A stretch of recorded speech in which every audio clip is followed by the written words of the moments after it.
शांति। आज 25 अप्रैल 2024। आज की साकार मुरली रंगीन बड़े बड़े अक्षरों में पढ़ें, सुने और मंथन करें। हम प्रतिदिन प्रातः 6 बजे, साढ़े 4 बजे मुरली का मंथन करते। इस मुरली मंथन से हम सबको बहुत अच्छा अनुभव हो रहा है। आप सभी भी इस मुरली को सुनते हुए अनुभव करते होंगे। आप जुड़ना चाहते हैं तो आप इसी वीडियो के डिस्क्रिप्शन बॉक्स से लिंक ले सकते हैं। चाहे आप YouTube पर लाइव जुड़ना चाहें, चाहे आप गूगल मीट पर जुड़ना चाहें, और आप नहीं जुड़ सकते हैं तो भी कोई बात नहीं। आप जब भी मुरली को पढ़े, सुने और उसके बाद आप अपना प्रश्न, अपना सुझाव, अपना विचार इसी वीडियो को जो आप सामने देख रहे हैं उसके नीचे एक लाइन चल रही है, उस लाइन में व्हाट्सएप नंबर दिया हुआ है। आप उस पर लिखकर भेज सकते हैं, और लिंक प्राप्त करना चाहें तो भी आप लिखकर प्राप्त कर सकते हैं। आपका बहुत बहुत धन्यवाद। अच्छा, ओम शांति। आज की मुरली का सार। मीठा मीठा बाबा कहते मीठे बच्चे, ये पुरुषोत्तम संगम युग है। ये पुरुषोत्तम युग ही गीता एपिसोड है। ये बात बहुत अच्छी तरह से समझना है कि ये पुरुषोत्तम संगम युग में परम पिता परमात्मा आकर गीता का ज्ञान फिर से सुना रहे, हर कल्प सुनाते हैं। इसमें ही तुम्हें पुरुषार्थ कर उत्तम पुरुष मेहनत करना है। पुरुषार्थ का अर्थ क्या होता है? पुरुषार्थ किसे कहते हैं? रामेश्वरी क्या पूछना चाहते हैं? रामेश्वरी कुछ पूछना चाहती है? पुरुषार्थ का अर्थ क्या है? कौन बताए? हाँ जी, नहीं, पुरुष बनने का पुरुषार्थ। हाँ जी, उत्तम पुरुष बनने का पुरुषार्थ। पुरुषार्थ क्या होता है ये बताओ। पुरुषार्थ का मतलब तो आगे बढ़ना,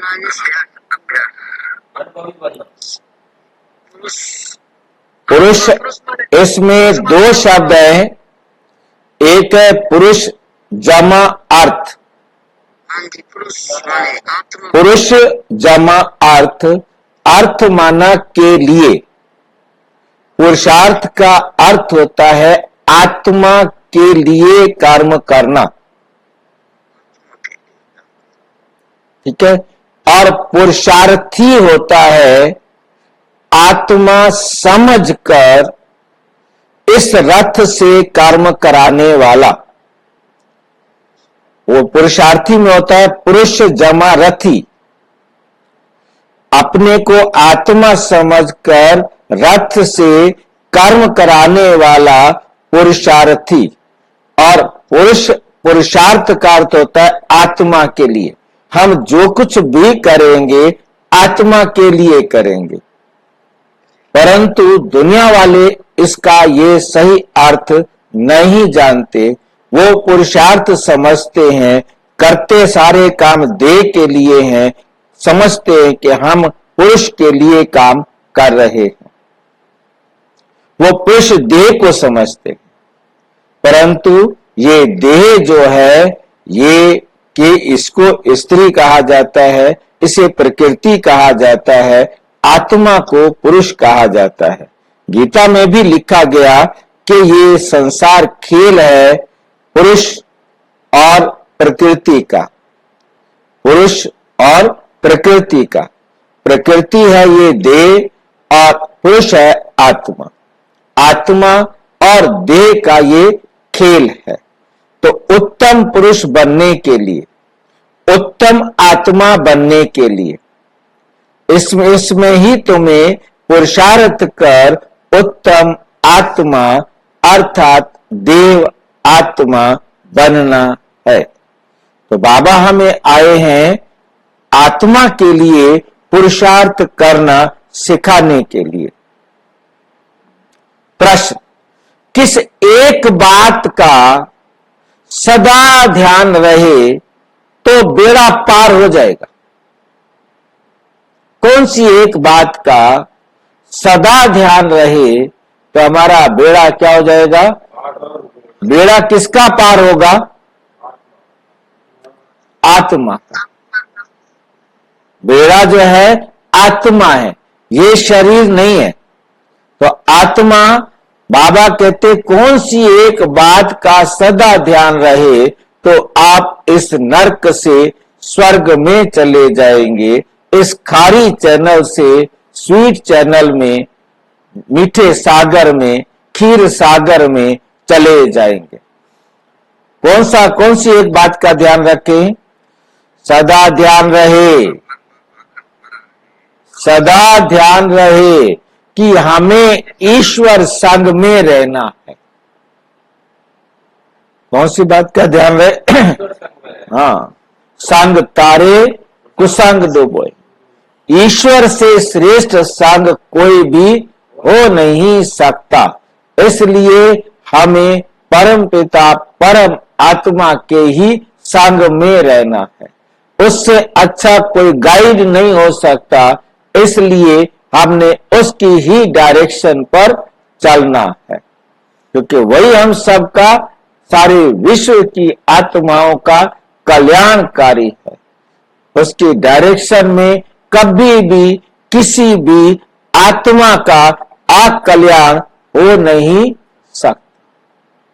ये बात हमारी बुद्धि में पक्का पक्का बैठ जाए और फिर हम उस पर चले तो बेड़ा पार हो जाएगा। अगर संग दोष में आए, अगर संग दोष में आए, संशय आया तो बेड़ा विषय सागर में डूब जाएगा। बेड़ा क्या हो जाएगा? विषय सागर में डूब जाएगा। बाप जो समझाते हैं उसमें बच्चों को जरा भी संशय नहीं आना चाहिए, जरा भी संशय नहीं आना चाहिए। बाप तुम बच्चों को आप समान पवित्र और नॉलेजफुल बनाने आए। आप समान पवित्र और नॉलेजफुल बनाने आए हैं। बाप के संग में ही रहना है, बाप के संग में ही रहना है, क्योंकि बाप के संग से ही हमारा बेड़ा पार हो। ये बुद्धि के अंदर बहुत अच्छी तरह से बिठा देना है। ओम शांति। भगवानोवाच। बच्चे जानते हैं कि बाप वही राजयोग सिखला रहे हैं। कौन सा राजयोग सिखला रहे हैं? वही राजयोग, वही कौन सा? जो कल्प पहले बाप ने हमें सिखाया था। 5000 साल पहले ठीक इसी समय बाबा ने जो सहज राजयोग हमें सिखाया था वही अब हमें सिखा रहे हैं।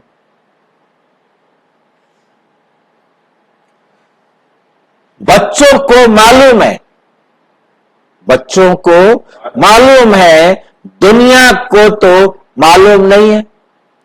बच्चों को मालूम है कि बाबा हमें वो सहज राजयोग सिखा रहे हैं जो 5000 साल पहले इसी समय सिखाया था। तो फिर पूछना चाहिए, किससे पूछना चाहिए? बाकी आत्माओं से जो नहीं जानते। पूछना चाहिए कि गीता का भगवान कब आया। वो भी गाते हैं एक बार फिर गीता का ज्ञान सुना जा रहे, बुला रहे हैं वो उसको फिर से गीता का ज्ञान सुनाने के लिए बुला रहे हैं। अब उनसे पूछा जाए कि पहले भी कभी सुनाया था, एक बार सुनाया था या बार बार सुनाया था?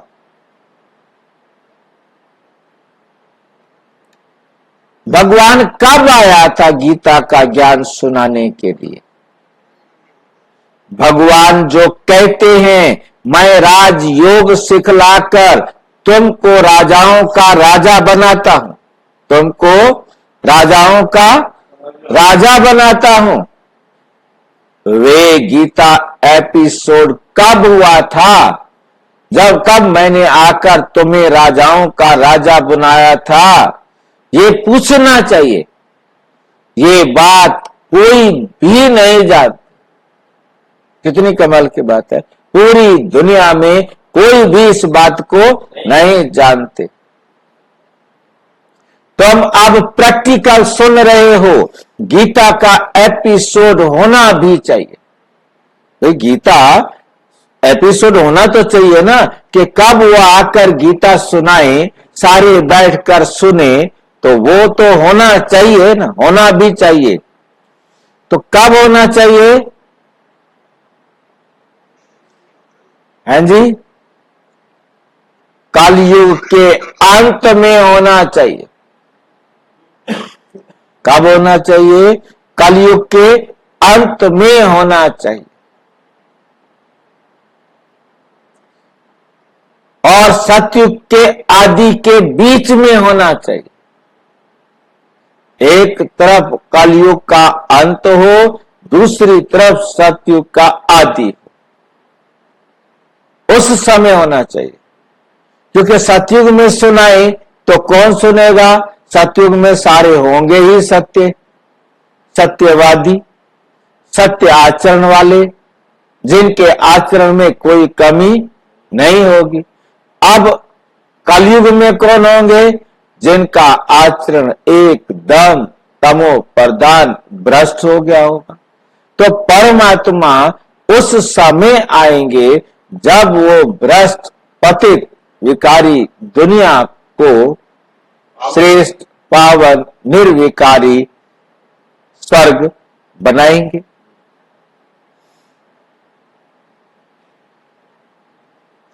आदि सनातन देवी देवता धर्म की स्थापना करते हैं तो जरूर संगम पर ही आएंगे। पुरुषोत्तम संगम युग है जरूर। बाल पुरुषोत्तम वर्ष गाते हैं परंतु जानते नहीं, विचारों को पता ही नहीं है। पुरुषोत्तम मास भी गाते हैं, पता नहीं। तुम मीठे मीठे बच्चों को मालूम है, उत्तम पुरुष बनने के लिए पुरुषार्थ, उत्तम आत्मा बनने के लिए, मनुष्य को उत्तम देवता बनाने के लिए बाप आकर पढ़ाते हैं। मनुष्यों में उत्तम पुरुष ये देवताएं। उन देवताओं को क्या कहते हैं? और क्या कहते हैं? लक्ष्मी नारायण। सभी नारियां लक्ष्मी, सभी नर नारायण। मनुष्यों को देवता बनाया कब? इस संगम युग पर। देवताएं जरूर सतयुग में ही होते होंगे, बाकी सब हैं, बाकी सब कहां हैं? कलयुग में। बाकी सब क्यों कहा? बाकी सब जो सतयुग में नहीं आएंगे सारे कलयुग में होंगे क्या?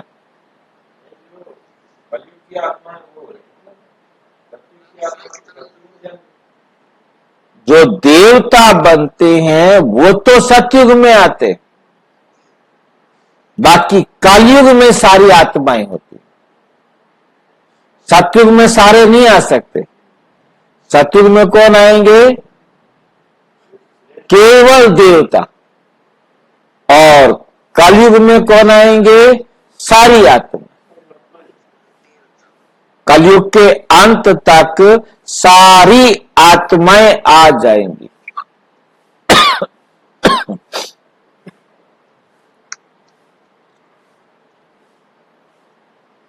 तुम बच्चे जानते हो हम हैं संगम युगी ब्राह्मण। हम कौन है? संगम युगी ब्राह्मण। ये पक्का पक्का याद करना है, नहीं तो अपना कुल कभी किसको भूलता नहीं।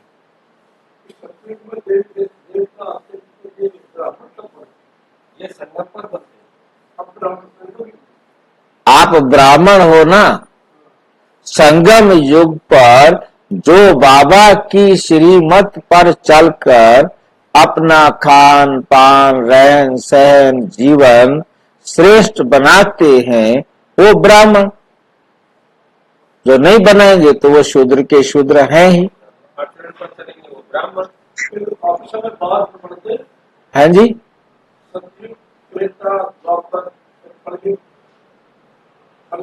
नहीं, ये जो दूसरे ब्राह्मण हैं,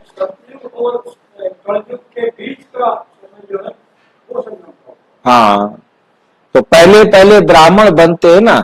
संगम में बाप आते हैं तो नए कल्प का आरंभ करते हैं। जैसे बाबा आए तो किसकी जयंती होती है? बच्चों की भी जयंती होती है, बाबा की भी जयंती होती है, और कृष्ण की भी जयंती होती है, और गीता की जयंती होती है, और हाँ जी जयंती होती है, कृष्ण की भी जयंती होती है, कृष्ण की भी जयंती होती है, और स्वर्ग की भी जयंती होती है, सतयुग की भी जयंती होती है। एक्चुअल में बाबा आया, हमें आत्मा और अपना परिचय दिया, तो हम आत्मा, तो स्वर्ग शुरुआत हो गई। संगम युग का मतलब ही है कि दुनिया पतित तो चल रही थी, कलयुग तो चल रहा था, परंतु सतयुग आकर जुड़ गया।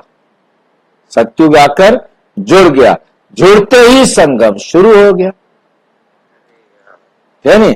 तो संगम युग का मतलब है सतयुग का भी जन्म, गीता का भी जन्म, कृष्ण का भी जन्म, स्वर्ग का भी जन्म। ठीक है कि नहीं? तो ये हम सब आत्माओं का भी जन्म। ये बड़ी वंडरफुल जो है ना बात है। इस बात को हमें बहुत अच्छी तरह से अपनी बुद्धि में समझना है। हाँ जी। जब से हम बाप से जुड़े, जब से हमारे लिए स्वर्ग कहेंगे। हाँ बिल्कुल, परंतु उतनी देर जितनी देर हमने बाबा की अंगुली पकड़ के रखी थी। जैसे ही बाबा की अंगुली छोड़ी तो स्वर्ग भी हमारे हाथ से गया।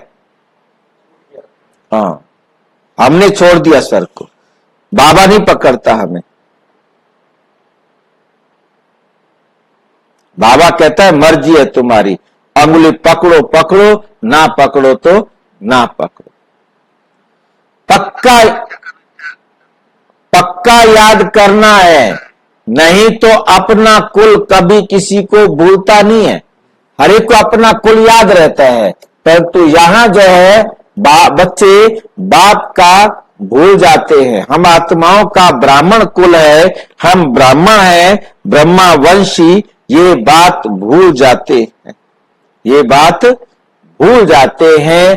और बाबा आकर फिर से हमें याद दिलाते हैं कि हम हैं सतयुग के देवी देवता। परंतु यहां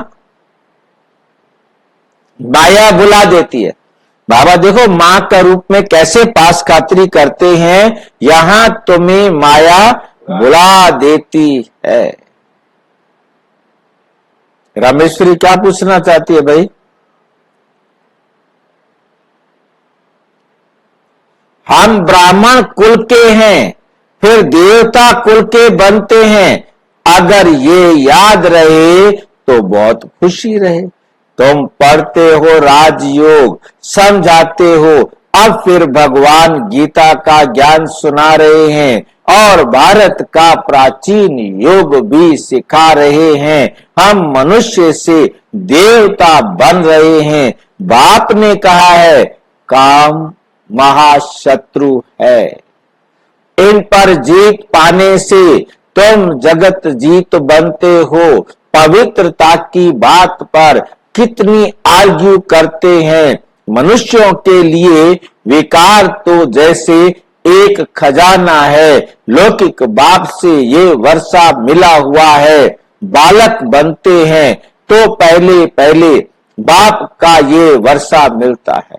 शादी बर्बादी कराते हैं और बेहद का बाप कहते हैं काम महाशत्रु है। तो जरूर काम को जीतने से ही जगत जीत बनेंगे। बाप जरूर संगम पर ही आए होंगे। महाभारी महाभारत लड़ाई भी है, हम भी यहाँ जरूर हैं। ऐसे भी नहीं कि सब फट से काम पर जीत पाते हैं। हर बात में टाइम लगता है। मुख्य बात बच्चे यही लिखते हैं कि बाबा हम विषय वैतरणी नदी में गिर गए तो जरूर कोई ऑर्डिनेंस है,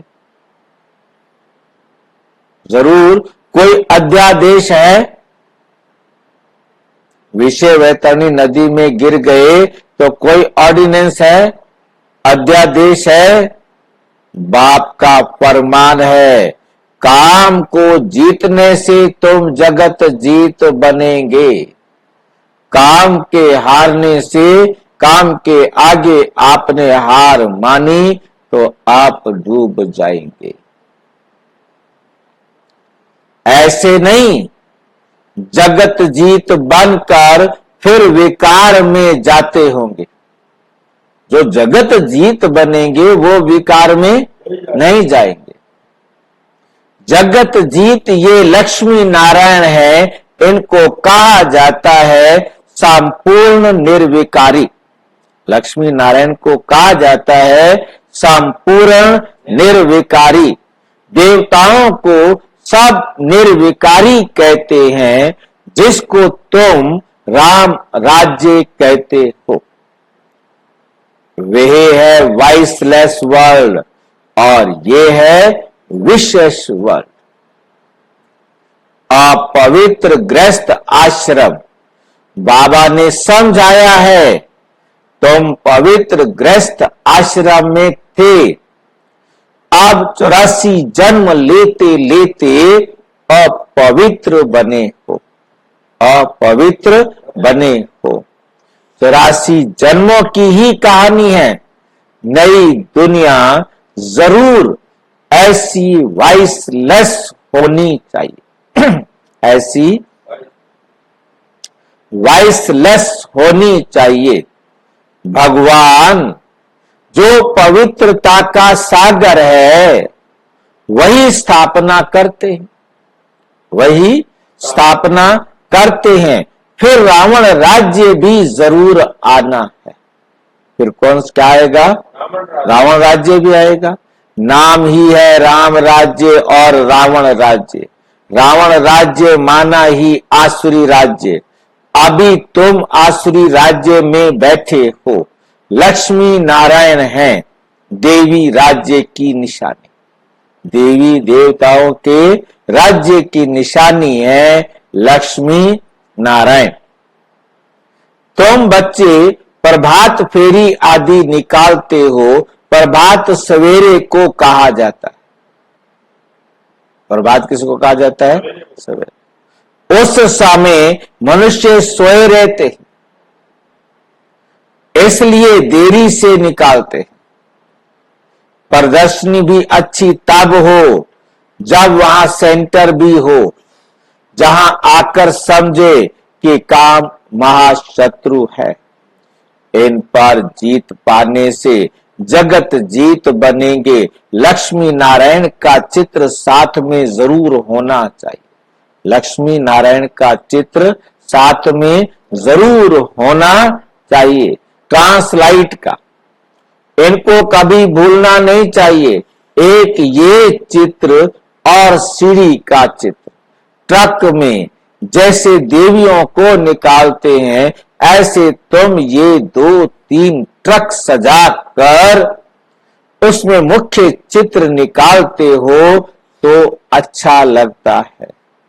दिन प्रतिदिन चित्रों की वृद्धि भी होती जाती है। तुम्हारा ज्ञान वृद्धि को पाता रहता है। तुम्हारा ज्ञान वृद्धि को पाता रहता है। बच्चों की भी वृद्धि होती जाती है। उसमें गरीब साहूकार सब आ जाते हैं। शिव बाबा का भंडारा भरता जाता है। शिव बाबा का भंडारा भरता जाता है। जो भंडारा भरते हैं उनको वहां रिटर्न में कई गुना मिल जाता है। 21 जन्मों के लिए, वो भी 21 जन्मों के लिए। बाबा खुद कहते हैं तुम जगत का मालिक बन जाएंगे। तुम क्या बन जाएंगे? जगत का मालिक बन जाएंगे। 21 पीढ़ी, वो भी कितने के लिए? 21 पीढ़ी के लिए। मैं खुद डायरेक्ट आया हूं, तुम्हारे लिए हथेली पर बहिष्त लाया हूं। जैसा बच्चा जब पैदा होता है तो बाप का वर्षा उनकी हथेली पर ही है। किसकी हथेली पर है? बच्चे की हथेली पर। पैदा होते ही बाप की हथेली पर आ जाता है। कहते बस भाई अब तेरी जायदाद का मालिक आ गया, वारिस आ गया। उसी टाइम यही मुबारक दी जाती है, भाई आपका वारिस आ गया। अब तेरे को कंधा देने वाला आ गया, शमशान पहुंचाने वाला आ गया। मुझे याद आता है कि एक हमारे पास मित्र आते थे, उनके 4 बेटे थे। कहता है मैं मरूंगा ना, मेरे को किसी को बुलाने की जरूरत नहीं है। वो चारों बेटे अपना उठा के शमशान ले जाए।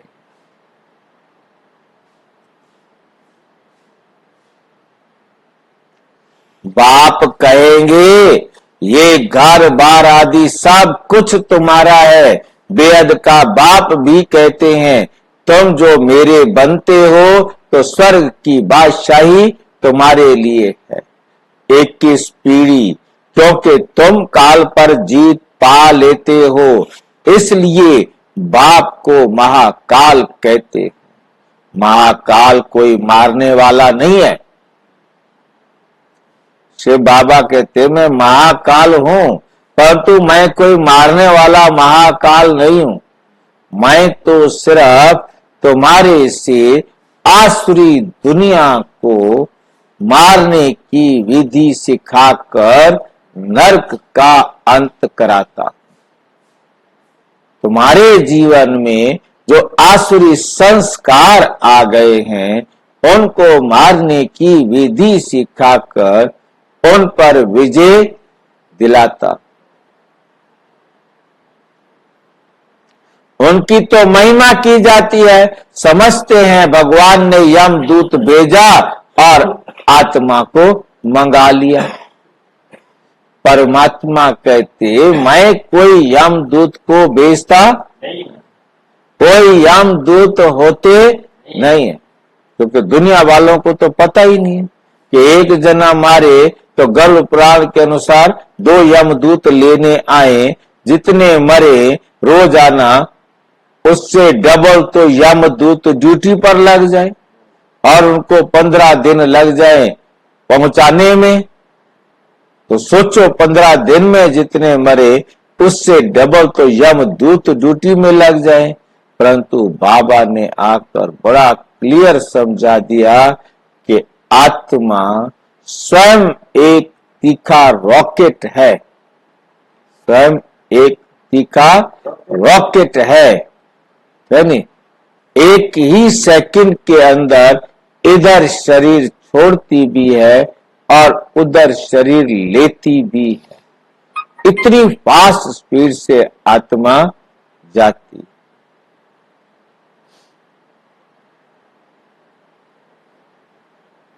ऐसी कोई बात है नहीं, ये सब है भक्ति मार्ग की बातें। बाप कहते हैं मैं कालों का काल, मैं कौन हूं? कालों का काल हूं। पहाड़ी लोग महाकाल को भी बहुत मानते हैं, महाकाल के मंदिर भी हैं, ऐसे झंडियां लगा देते हैं। तो बाप बैठ बच्चों को समझाते हैं, ये भी समझते हो कि राइट बात है, कि बाबा ही आकर हमें राइट बात समझाते हैं। बाप को याद करने से ही हम जन्म जन्मांतर के विकर्म भस्म होते, हमारे जन्म जन्मांतर के विकर्म भस्म होते हैं। तो इसका प्रचार करना चाहिए। कुंभ के मेले आदि बहुत लगते हैं, स्नान आदि करने का भी बहुत महत्व बताया है। अब तुम बच्चों को ये ज्ञान अमृत 5000 वर्ष के बाद मिलता है। वास्तव में इसका अमृत नाम है। इसका नाम क्या है? अमृत। इसका नाम अमृत है नहीं, वास्तव में इसका अमृत नाम है नहीं। ये तो पढ़ाई है, ये कोई अमृत थोड़ा है, ज्ञान है ना। ये क्या है? पढ़ाई है। ये सब है भक्ति मार्ग के नाम। अमृत नाम सुनकर चित्रों में पानी दिखा दिया, क्योंकि अमृत का अर्थ पानी भी होता है, तो उन्होंने पानी को ही अमृत बना दिया। बाप कहते हैं मैं तुमको राजयोग सिखलाता हूं, पढ़ाई से ही ऊंच पद मिलता है, सो भी मैं पढ़ाता हूं। भगवान का कोई ऐसा सजा हुआ रूप तो है नहीं, ये तो बाप इसमें आकर पढ़ाते हैं, पढ़ाकर आत्माओं को आप समान बनाते हैं। खुद लक्ष्मी नारायण थोड़े ही हैं जो आप समान बनाएंगे। आत्मा पढ़ती है, उनको आप समान नॉलेजफुल बनाते हैं, ऐसे नहीं कि भगवान भगवती बनाते हैं। उन्होंने श्री कृष्ण को दिखाया है, वे कैसे पढ़ाएंगे? सतयुग में पतित थोड़े ही है। श्री कृष्ण तो सतयुग का प्रथम राजकुमार हो गया, और जो प्रथम राजकुमार है वो कैसे पढ़ाएगा? और सतयुग में किसको पढ़ाएगा? कोई होगा ही नहीं जो पढ़े, जो सारे ही पावन है। क्योंकि पढ़ाया तो तब जाए जब उनके पास समझ ना हो, ज्ञान ना हो।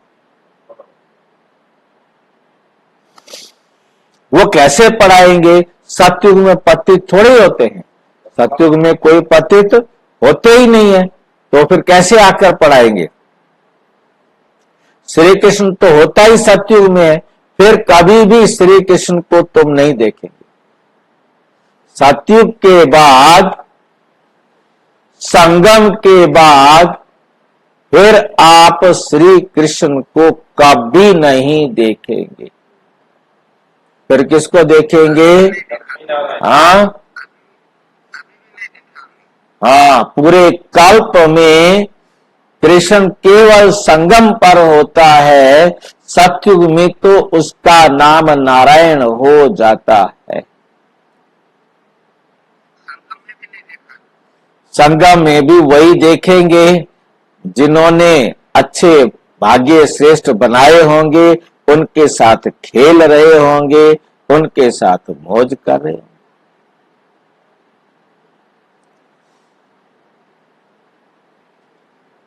श्री कृष्ण तो होता ही है सतयुग में, फिर कभी श्री कृष्ण को तुम नहीं देखेंगे। ड्रामा में हर एक के पुनर्जन्म का चित्र बिल्कुल न्यारा होता है। जो चित्र एक बार रूप कृष्ण को मिल गया, वो पूरे कल्प दोबारा कृष्ण को नहीं मिल सकता और किसी आत्मा को भी नहीं मिल सकता। इतनी वंडरफुल बातें बाबा ने स्पष्ट की हुई हैं, बिल्कुल न्यारा होता है। कुदरत का ड्रामा है, बनी बनाई बन रही, अब कुछ बननी नहीं। ऑटोमेटिक ड्रामा है ये। हाँ जी, नारायण की भी शक्ल कृष्ण की शक्ल की जैसी होगी? नहीं। आप जब छोटे बच्चे थे तब आपकी शक्ल कुछ और थी, जब आप जवान हुए तो कुछ और थी, ठीक है कि नहीं? और बुढ़ापे में कितनी अच्छी शक्ल हो गई है, वो भी दिखाई दे रही है, ठीक है कि नहीं?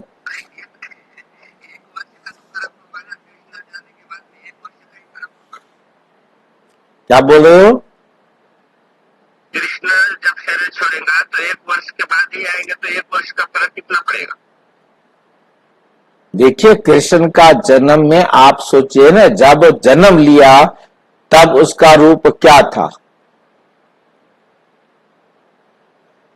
तब तो बच्चा था। हाँ, जब जवान हुआ और जवान के बाद यहां आते ही 1 साल बाद आते ही शादी कर ली, प्रौढ़ हो गया, अंतर आ गया ना।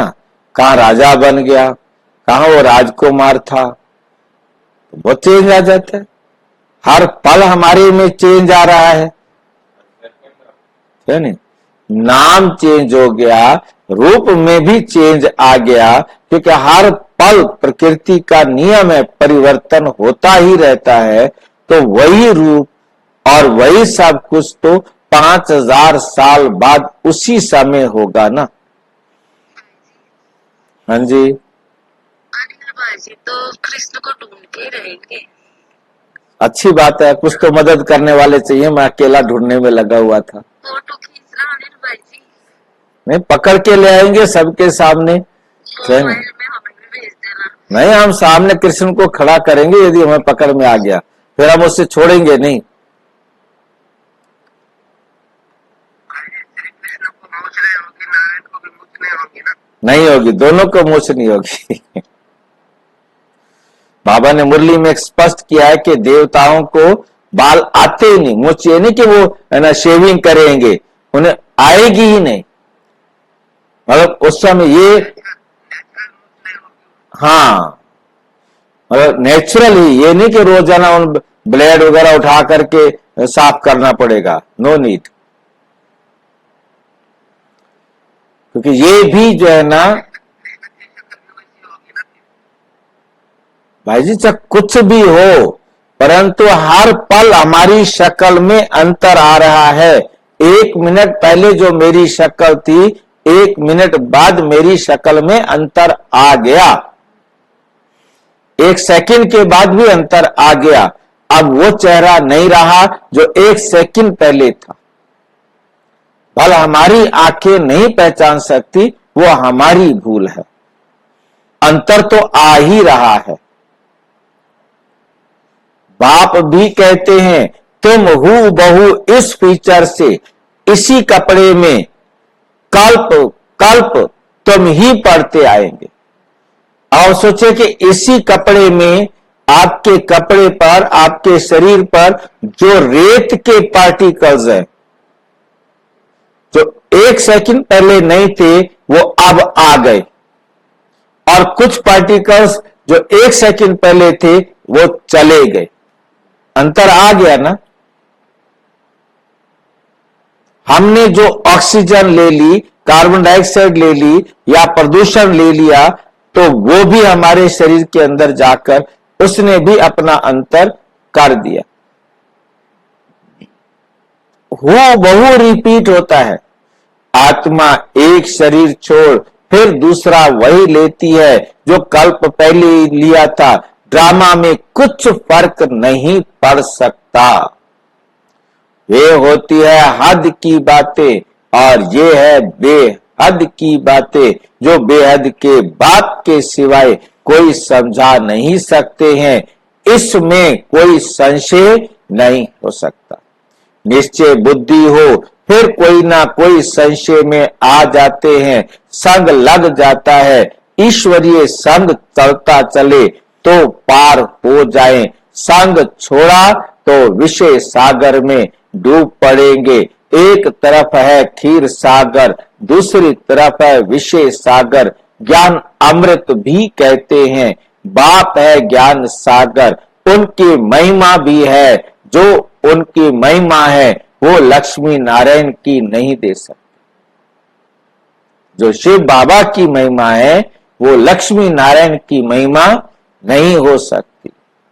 बाप है पवित्रता का सागर, भल वे देवताएं सतयुग त्रेता में पवित्र हैं, परंतु सदैव के लिए तो नहीं रहते हैं, फिर भी आधा कल्प के बाद गिरते हैं। बाप कहते हैं, मैं आकर सबको सदगति करता हूँ, सदगति दाता मैं एक हूँ। तुम सदगति में जाते हो, फिर ये बातें हो नहीं सकती। अब तुम बच्चे सन्मुख बैठे हो, तुम भी शिव बाबा से पढ़कर टीचर बने हो। मुख्य प्रिंसिपल है वो। मुख्य प्रिंसिपल कौन है? शिव बाबा। तुम आते भी उनके पास हो, कहते हैं हम शिव बाबा के पास आए हैं। अरे अब क्या करें? गुस्सा आ रहा है, प्यार आ रहा है, क्या आ रहा है? अरे वे तो निराकार है।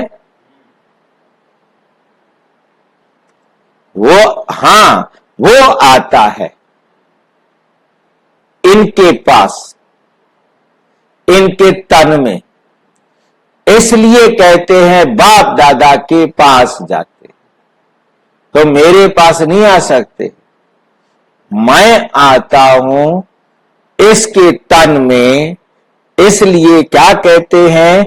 बाप दादा के पास जाते हैं। ये बाबा है, ये है बाबा जिनका है रथ,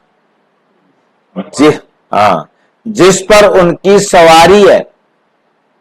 उनको रथ घोड़ा अश्व भी कहते हैं, रथ भी कहते हैं, घोड़ा भी कहते हैं, अश्व भी कहते हैं। इस पर भी एक कथा है। दक्ष प्रजापिता ने यज्ञ रचा, कहानी लिख दी है, परंतु ऐसे तो नहीं, ऐसे तो नहीं। शिव भगवानोवाच, मैं तब आता हूं जब भारत में अति धर्म ग्लानि होती है। गीतावादी भल कहते हैं यदा यदा ही धर्म से ग्लानिर्भवति भारता, परंतु अर्थ नहीं समझते हैं। तुम्हारा ये बहुत छोटा झाड़ है, इनको तूफान भी लगते हैं ना। नया घर है ना, फिर यह फाउंडेशन भी है। इतने अनेक धर्मों के बीच में एक आदि सनातन देवी देवता धर्म, एक आदि सनातन देवी देवता धर्म का सैपलिंग लगाते हैं। कितनी मेहनत है, औरों को मेहनत नहीं लगती, औरों को मेहनत नहीं लगती। वे ऊपर से आते रहते हैं। यहाँ तो जो सतयुग त्रेता में आने वाले हैं, उन्हों की आत्माएं बैठ पड़ती हैं। जो पतित हैं उनको पावन देवता बनाने लिए बाप बैठ पड़ाते हैं। गीता तो ये भी बहुत पढ़ता था ब्रह्मा बाबा भी। जैसे अब आत्माओं को याद कर दृष्टि दी जाती है तो पाप कट जाते हैं। भक्ति मार्ग में फिर गीता के आगे पानी रख देते थे। जब गीता पढ़कर समझाते थे तो पितरों का उद्धार होगा। मतलब पानी रख देते थे, फिर गीता सुनाते थे, समझते हैं पितरों का उद्धार होगा, इसलिए पितरों को याद करते हैं, भक्ति में गीता का बहुत मान रखते हैं। अरे बाबा कोई कम भगत था क्या? ये ब्रह्मा बाबा कोई कम भगत था क्या? रामायण आदि सब पढ़ते थे, बहुत खुशी होती थी, वे सब पास्ट हो गया। अब बाप कहते हैं बीती को चितवो नहीं, बुद्धि से सब निकाल दो। बाबा ने स्थापना, विनाश और राजधानी का साक्षात्कार कराया तो वे पक्का हो गया। ये सब खलास होना है, ये पता नहीं था, बाबा ने समझा ये सब होगा, ये सब होगा। तेरी थोड़ी ही है, हम जाकर लाना राजा।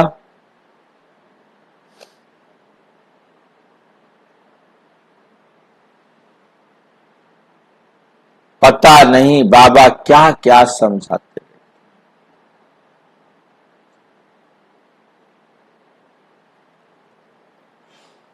तुम बच्चे जानते हो बाबा की प्रवेशता कैसे हुई, ये बातें मनुष्य नहीं जानते हैं। ब्रह्मा, विष्णु, शंकर का नाम तो लेते हैं, परंतु इन तीनों में से भगवान किसमें प्रवेश करते हैं अर्थ नहीं जानते। वो लोग विष्णु का नाम लेते हैं, अब वे तो है देवता, वो कैसे पढ़ाएंगे? बाबा खुद बतलाते हैं, मैं इनमें ब्रह्मा में प्रवेश करता हूं।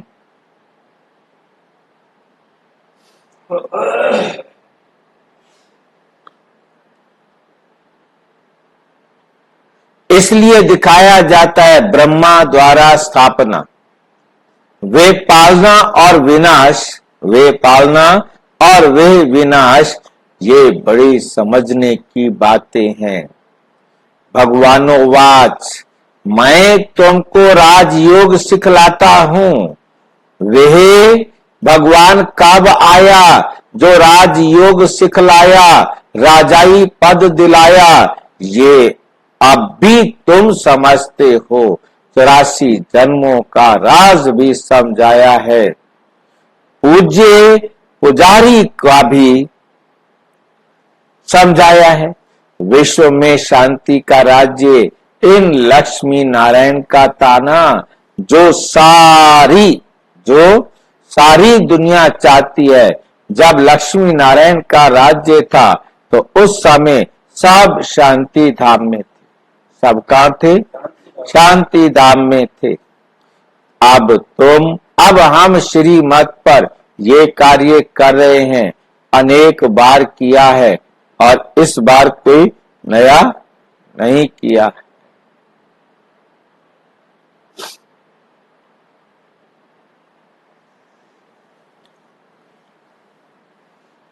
ये भी जानते हैं कोर्टों में कोई निकलेगा, देवी देवता धर्म वालों को ही टच होगा। भारत की ही बात है, जो स्कूल के होंगे वो निकल रहे हैं, वो निकल रहे हैं और निकलते रहेंगे। बाकी सब क्या होगा? निकलते रहेंगे। जैसे तुम निकले हो वैसे और प्रजा भी बनती रहेगी। जो अच्छा पढ़ते हैं वो अच्छा पद पाते हैं। मुख्य है ज्ञान योग। योग के लिए भी ज्ञान चाहिए, फिर पावर हाउस के साथ योग चाहिए। योग से विकर्म विनाश होंगे और हेल्दी वेल्दी बनेंगे, पास विद ऑनर भी होंगे। अच्छा मीठे मीठे सिक्की लदे बच्चों प्रति माता पिता बाप दादा का याद प्यार और गुड मॉर्निंग। रूहानी बाप की रूहानी बच्चों को नमस्कार। नमस्ते। हम रूहानी बच्चों की रूहानी बाप दादा को नमस्ते नमस्ते नमस्ते। धारणा के लिए मुख्य सार नंबर 1, जो बात बीत गई, जो बात बीत गई उसका चिंतन नहीं करना, उसका चिंतन नहीं करना। अब तक जो कुछ पढ़ा उसे भूलना, एक बाप से सुनना और अपने ब्राह्मण कुल को सदा याद रखना, अपने ब्राह्मण कुल को सदा हाथ रखना।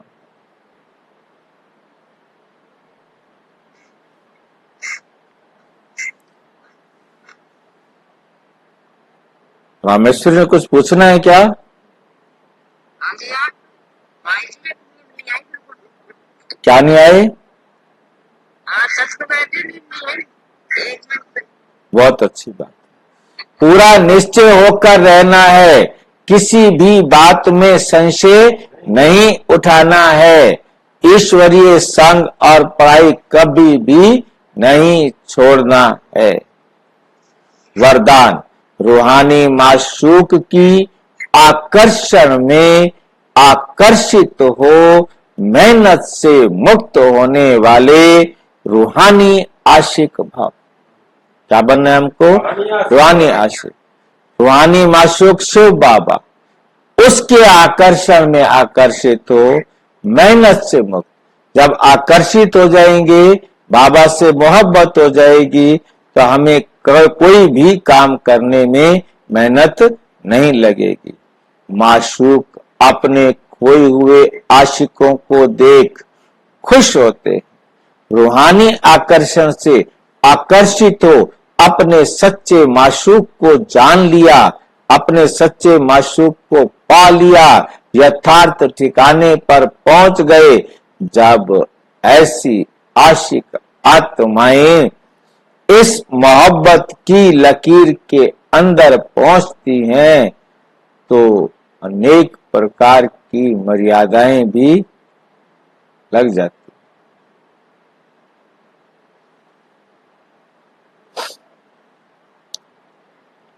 अनेक प्रकार की मेहनत से भी फिर छूट जाते, क्योंकि यहाँ ज्ञान सागर के स्नेह की लहरें, शक्ति की लहरें सदा के लिए रिफ्रेश कर देती है।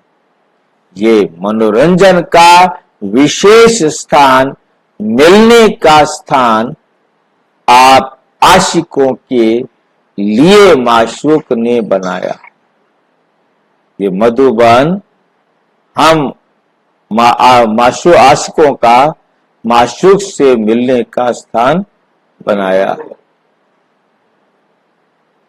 स्लोगन, एकांतवासी बनने के साथ साथ एक नामी और एकानामी वाले बनो, एक नामी और एकानामी वाले बनो। एकांतवासी बनना माना एक बाप और कोई नहीं, चाहे कितनी बड़ी भीड़ हो, हम बाबा की श्रीमत पर ही काम कर रहे हैं। कोई भी आकर